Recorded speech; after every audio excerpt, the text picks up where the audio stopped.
Good day, everybody. I just wanted to do a quick update going forward for day 21, I believe. And I just wanted to share my results with you and also offer you just a little bit of motivation. I know that it's kind of tough right now, especially going into like 3 weeks of your intermittent fasting journey. And it gets a little rough, especially in the mornings from about 9 to 12. The best thing I can offer you as far as motivation is just to stay committed, set your goals, stay, as I always say, stay frosty and stay centered in your ultimate goal.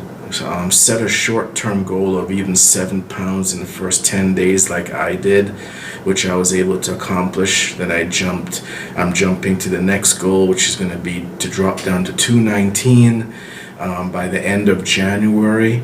I'm already at 225 and I'm doing a 19.5 fasting method. So as you build up I would start with a 16.8, and as you build up your tolerance to the hunger pains and you find ways to deal with it, but the results are you're gonna actually relish in the results, and the results are gonna help you to push yourself forward. Like they say, success begets success. So the best thing I can suggest to you is to just simply stay focused. And once you stay focused on your goal, then you just stay focused on your goal. Don't cheat. You may have like a cheat hour or a cheat day, and that's fine. You have to satisfy that, let's say, that cheat principle, as I say, for dieting sometimes. But if you do it all the time, then it's going to kind of negate all of all of the benefits that you've and the results you've gained so far. I can say definitively that one of the best things that has happened to me with this fasting program for intermittent fasting, and like I mentioned in the previous updates, I have tried a lot of different fasting methods and they didn't really work for me until I tried intermittent fasting. And as long as you stay within the structured timeline, and you eat sensible meals, you'll find that you'll eat those sensible meals within a certain time, and then you'll start to see your cutoff time approaching, and you'll start to make that mental shift to not eating and maybe just drinking some tea or a 0-calorie beverage. But the goal is to actually get into that advanced fat burning mode as soon as possible. And as you can see from the previous updates, I've already jumped into different types of exercises, and I'll be sharing with you some of the more exercises that I do in addition to the jump rope and the stair climbing and so forth. So I just wanted to film this update really quick, just for those of you who are following along. Just stay motivated. I know it's hard, especially if you're the only one in it, but sometimes once you start setting your goals and people start noticing that you've lost weight and you're looking pretty good, your skin looks clearer, these are all compliments that I'm getting, that you look like you're trimming down pretty well. What's going on? It's the holiday time. You're supposed to gain weight, not lose weight. And there are going to be people along the way who are going to try and discourage you, and that's fine too, because there are always going to be haters along the way who don't want you to achieve your ultimate goals. And that's why I wanted to film this special motivation episode for this intermittent fasting journey, is that there are going to be haters along the way who don't want you to succeed in your journey. They're going to ask questions like, who do you think you are?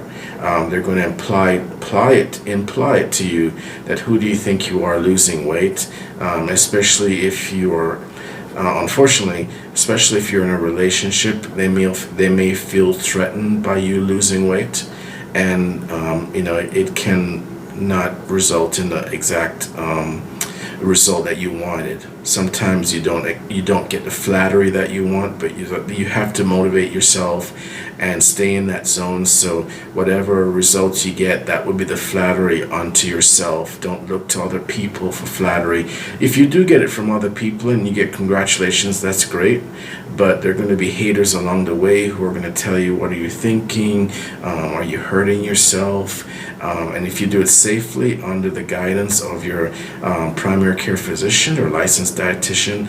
There should be no problem with this. Of course, do read my disclaimers always that I always declare in each episode of this weight loss journey, intermittent fasting journey, but I can testify for myself that after consulting with my own physician that it's going to be okay for me. And I've shared some of the recipes with you. I've shared some of the exercises. So the primary goal was simply to be a motivator for you to stay focused, and you're going to accomplish great things. And just, if you have any doubts as far as where you are, simply refer back to some of my previous episodes as far as the intermittent fasting journey and what I've been able to do as far as different drinks or different meals. Eating a lot more fiber is going to be your best friend along the journey of losing weight. I can tell you personally for myself, increasing my fiber intake as well as increasing my protein intake has helped me to accelerate my progress. So the three big things that I can recommend to you would be increasing your dietary fiber, increasing your protein, and also increasing your exercise, and also stay with that window for the intermittent fasting, and you should be pretty good. So I just wanted to make this quick update, and I do wish all of you, I appreciate all of you tuning in, and to all of my subscribers, and thank you so much. Have a great day.